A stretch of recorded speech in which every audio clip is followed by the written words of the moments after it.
Hello, welcome to the programme. I'm Lewis Vaughan-Jones. We're going to start in East Africa, in Sudan, where fighting between rival groups is entering a third day now.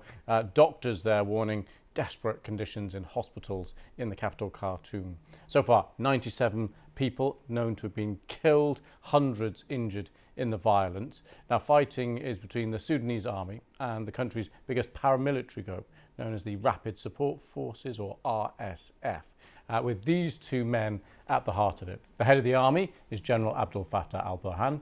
The leader of the RSF is Mohamed Hamdan Dagalo. They're both vying for dominance after leading the two main factions in the ruling military regime. Caught in the middle, though, Sudan's population around 50 million people, many displaced, millions now need humanitarian help. Now, the US Secretary of State, Antony Blinken, has been talking about the situation in Sudan alongside British Foreign Secretary James Cleverly. I strongly held view, again, across all of our partners on the need for an immediate ceasefire and a return to talks.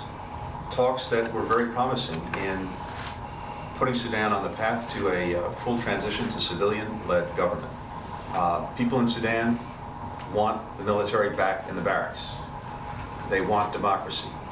They want a civilian-led government. Sudan needs to return to that path. The immediate future lies in the hands of the generals who are engaged in this fight, and we call upon them to put peace first, to bring an end to the fighting, to get back to negotiations. That's what the people of Sudan want, that's what the people of Sudan deserve, and we will continue to seek ways to support that road back to peace. So what's happening in Sudan getting the world's attention? We can cross now to Mercy Juma, who's monitoring developments from Nairobi for us. Hi, Mercy. So first of all, just bring us up to date with what's been happening. A very good morning from Nairobi. So again, this Monday morning, we've woken up to news about continued fighting in Sudan. Our residents in Khartoum and parts of Darfur are saying they've been hearing of gunfire and explosions throughout the night and into Monday morning, that's today morning. And most of them are just holed up in their houses. They cannot come out. They don't know whether if they step out, it will be safe. And even if they step out, they don't know which part of the cities, which part of their neighborhoods is safe, because there have been reports of attacks happening even in places where the residents or the people of Sudan would have thought would have been peaceful. Still, there are conflicting information about between the army and the paramilitary, that is the RSF, who is in control of what, because each group is saying it has it's defeating the other, taking control of the key places like the airports and the presidential palace. So a lot of conflicting information, especially with the state broadcaster Sudan TV and Sudan Radio being off air for the better part of Sunday and well into this morning Monday. The state broadcaster is not relaying anything. But we are still getting reports of people dying. Already we have about close to 100 people who've been confirmed, that's by the WHO, and more than 1,000 people injured in a way or the other. So still watching just to see how this will go on.